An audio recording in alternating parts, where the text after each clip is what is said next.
Hopefully we got this thing right. Hopefully we're live. You can see us in our home. Let's get this set up a little bit. Oops. Sorry. Get a little mess up there. Okay, here we go. So hi, everybody. We are happy to be on High Five Live. And my name is Tom Reed. This is my wife, Lisa, the beautiful, adorable Lisa Reed.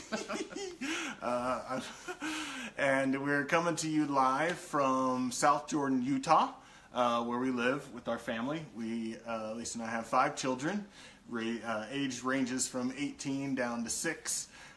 We might, at some point, we're in our living room. You see our house, so we may be interrupted. That'd be kind of funny, but that just happens in our house and stuff like that. And we got our daughter off to the side. You can't see her. She's trying to share. She's trying to be the social media one and stuff like that. So, Merry Christmas to everybody out there. It's Christmas Eve. It's Christmas Eve. That's right. Wow. So excited to celebrate the birth of Jesus Christ. And all that means, we as a family have really enjoyed this time of the year, especially because of this initiative that we've been involved in called Light the World. Many of you are aware, if you followed High Five, High Five Live, you've known all the different stuff that's been going on and the things that have been shared. Or any LDS friends, Mormon friends. That's right. That's right. We're all lighting the world all over the place. Yeah, we are. You know, this is a worldwide initiative. In fact, we'd love to hear from where you are. While we're on, kind of getting started with things here, let us know where you're coming from and where you are this evening. We see some folks in Blackfoot, Idaho. We got some folks down in Orem, Utah. Hey, Carlsbad, California. So we've already jumped 3 states in the first couple of people that are here. We are originally ourselves from Illinois. Well, I actually grew up in Nebraska, but I claim Illinois. So if we got some folks, we got Lake Stevens, Washington. We got some other folks out there. Hopefully some of my friends from around the world will jump in as well. Like I said, this has been kind of a worldwide initiative with Light the World. But what we really wanted to talk to you about, Thermopolis, Wyoming. I've never heard of that before. Okay, we can't get too distracted. No. We have to stay. We only have a few minutes. That's right. That's right. In fact, I put my timer on just so I would make sure we wouldn't go too long. So, but really, I wanted to share with you kind of what Lisa's vision has been, and really the difference that one person can make if they put their mind to it and really want to make an impact. We were talking earlier about the loaves and the fishes. Yes. What, like, you kind of brought that up. Yeah, I brought, thinking about kind of how this project started. So just so you know, these are blessing bags. If you haven't seen blessing bags before, he's got to grab his. And these are, what is in here is contents going from water, granola bars. I mean, you can, socks, you can put anything that you want in here. But we're talking about the 5 loaves. And I want to tell you just a little bit about where this whole vision came from. It really started with me, and I was so grateful that my husband and family jumped on board with me. But go way back when he said, tell a little bit, we were asked to give a talk about this, and so I'm going to tell you a little bit briefly about how this started. But growing up, we all have traditions. I mean, maybe people are already doing their traditions tonight already. But one of the traditions my family had was going and serving people around the holidays. And one year, my father just got this idea in his head that we were going to, instead of having our own Christmas with Christmas gifts under the tree, that we decided to turn all that money into buying some things for a needy person in our congregation. So we were super excited. I wasn't even missing that I didn't have any presents. We went to the store, we bought all these items, food, clothes, toys, fast forward. And you can imagine, I was really little, so this was like super fun because it was like spy and like secret and stuff. But we all got in the car and we dropped off these items, and my brother ran to the door and knocked and ran, and we parked like far enough so we could see the people.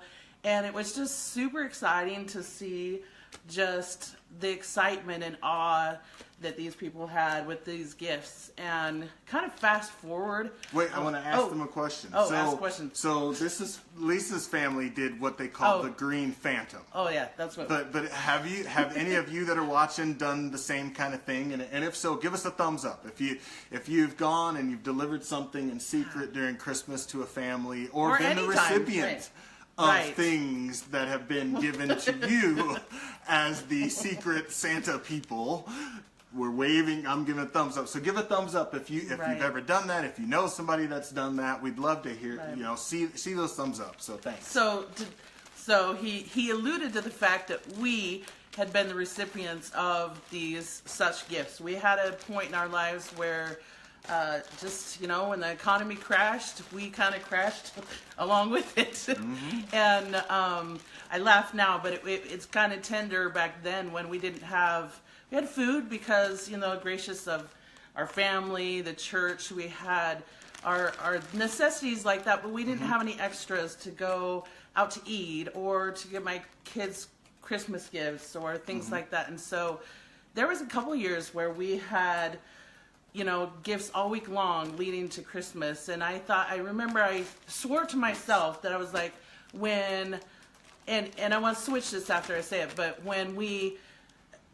I swore to myself that when we got into a place where we could do this and be that kind of person and to be able to share that we would do that. Mm-hmm. And that's what this became. But I want to say that even in that, I learned that even when you don't have to be in this certain position to be able to share. Mm-hmm. You can share your time, your talents, at any time. But just so to fast forward just a little bit about what happened with our blessing bags is, so we decided one family home evening. When was it? Last. Anyway, we. Oh, it was actually 2016. So we did Light the World initiative was an initiative that was instituted or kind of started last year, 2016, from the Church of Jesus Christ of Latter-day Saints and the Mormons, and we are Mormon. Members of the Church of Jesus Christ of Latter-day Saints. And so in 2016, they did the same thing, and they had what they called an International Day of Service on December 1st. And so we learned about it on Thanksgiving and then decided that we wanted to create these blessing bags and give them out on December 1st. Yeah. So that was last year's. And last year, we were able to go just really, we live in Utah, so we went down to Salt Lake, downtown, and we literally had you should have, if we could show you the picture, it was kind of hilarious, but our whole car was filled with these bags. And so our goal was 100, and we ended up getting 167 completed bags from people that donated either money or items to help us fill these bags, and it was amazing. And as the title of the caption of today's video is how to turn, how one person, my wife, turned 7 into 245. Well, last year it started with our 7. Right. Our family of 5, each person created a blessing bag for another person to hand out, and it turned into 167. But this year it became even bigger. Right. So of course we wanted to just up our game, right?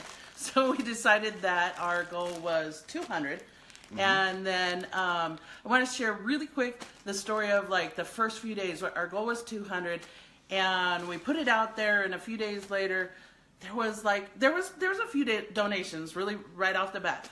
But then there was just kind of this lull, and I thought, oh my gosh, I kind of got doubting, right? And I didn't know if this was going to work, and I thought, well, I said a prayer, and really within that day, all of a sudden money started coming, donations started coming, because I prayed to know that this was what we were supposed to do. But I also felt good that even if it was our 7 bags, that was helping 7 people, right?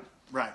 Seven was enough. And so, like she said, just stuff started, the answers to our prayers came, and people started donating money. I'd show up at work, and there'd be stuff on my desk, either money or items and stuff like that. We've got. I put this on our project. By the way, I put this on Just Serve. Yes. I'm going to plug that because that was a super great opportunity to meet other people in our community that wanted to also serve. So love to serve. Yeah, and we got tons of stuff. I don't know if you've all done blessing bags before. Here's hand sanitizer that's in there, but we chose like 14 different items for men and women, and then for women we added feminine pads and tampons to their bags. And this is just the bag we have. I mean, this is the thing we put together, and it was amazing because we actually this year, one of the interesting things that happened was we wanted to go to a place where we could actually interact with people who were homeless and maybe needed these. Last year, we just rolled up on the street, opened the trunk, started handing stuff Literally out the bag. out the trunk. I mean, it was hilarious. This year, we wanted to be more methodical, but the same.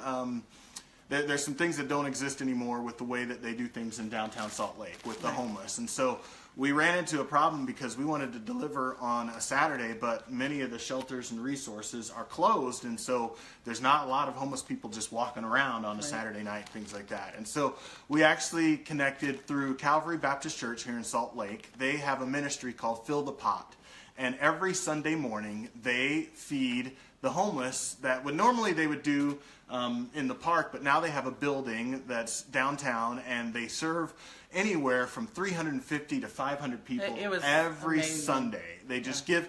You can And come most, in, come most as you places are. closed.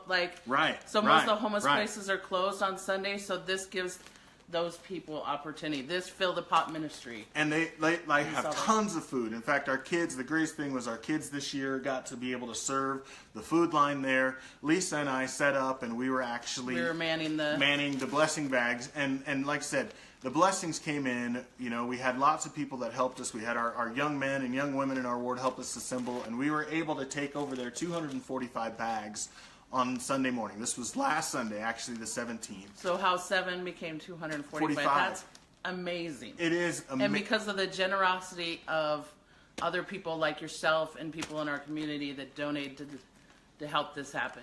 Right. And so we got to spend a couple of hours actually at Fill the Pot Ministry.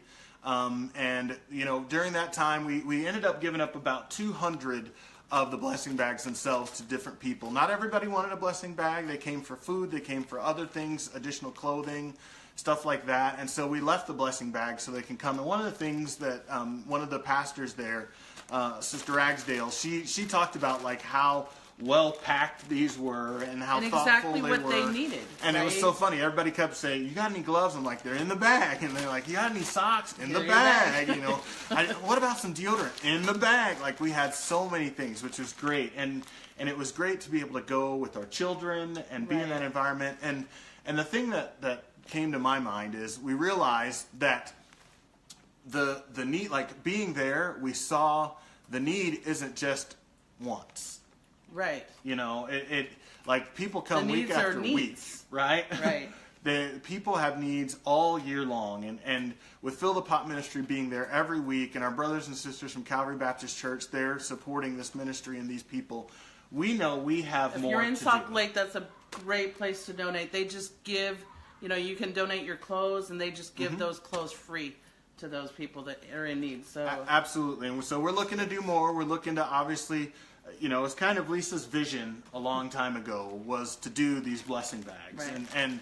and really it all it took was a little determined. I guess like a lot. It's funny because people keep asking me like, it's so weird. Like you guys did so much, and like no, we didn't. We just did it. We just created the opportunity, right? Right. And we just had an intention. That's what I think. I had an intention that I wanted to help and serve some way, and I just put it out there. And I truly believe that if you put that intention out there and it's what the Lord wants us to do, He will make it happen. Absolutely, just like He fed, with 5 loaves, thousands of people. God makes a way for all of us. We can in all situations make a difference in anyone's life in any way, and it can be small. It doesn't have to be a blessing bag. You can do the same too. So we'd love, to hear what ideas, what things did you do to light the world this year? And we had 25 days and 25 ways. Today is the 24th day, and today's focus is on prayer. Please pray. Take the time tonight. If I'm going to ask one thing of the folks that are watching this, please pray for our homeless brothers and sisters. There's a myriad of reasons why they're in the situation they are. but maybe asking God to shower them with some kind of favor and lead them in the right direction to get the resources they need to be able to get off the street, to get back into a home. You know, it wasn't too far-fetched for us to Right. potentially have been there. Right. Unfortunately, things didn't work out that way where but we want to give back and we want to help, and we did lose our home, right? yeah, I mean, we did. Yeah, I mean, truth We be had told, right. we had a home, right? But we lost literally the home that we bought. Right. And Right? so it can happen to any of us. Let's tonight, when you kneel down as your family, as you're thinking about the birth of our Savior Jesus Christ and what we're going to be doing tomorrow morning and celebrating the miraculous birth of that holy child. Take time tonight in your prayers before you go to bed, before you put out the milk and cookies and all that kind of stuff on Christmas Eve, and pray. Just be in gratitude for it can be, I have some awesome gifts, I know they're under the tree, but, and that's great, but just realize that the love, that's really what it is about the love. We want to give to each other. But anyway, I lost myself. But anyway, I was going to say, Light the World. I know we are over, but I'm just saying, I love this Light the World initiative, and it's really taught me to think of ways that I can do it every day. And our intention is really to do something. This is not just, it doesn't stop here for us. No. And we're going to do something intentionally as regular as possible to either help our homeless brothers and sisters or whatever the Lord wants us to do. Now, I know we couldn't answer all the questions or and reply to all the comments during the live, but we'll go back in. We'll provide, hopefully some follow-up. And if you have any great ideas on how we can continue to bless those, we want to continue this. I love this blessing bag theme. I do too. And I love what Lisa's come up with, because God will expand our capabilities. We just do just a little bit to show him that we love him and want to help our brothers and sisters. And my brother Kurt Sabin just sent me a Facebook Messenger message. He's over in Nagoya, Japan. I'm inspired by Kurt, because Kurt is all about the homeless ministry over there in Japan as well. And they're brothers and sisters around the world. And you decide who you want to serve. It could be the homeless. It could be, and the most important thing is in your very own home and next door. Yep, that's right. Just a little bit. One person can make a difference in lighting the world. So thank you all. God bless. Merry Christmas. Merry Christmas. We'll see you later, maybe. We love High Five Live. High Five Live. Good night. Bye.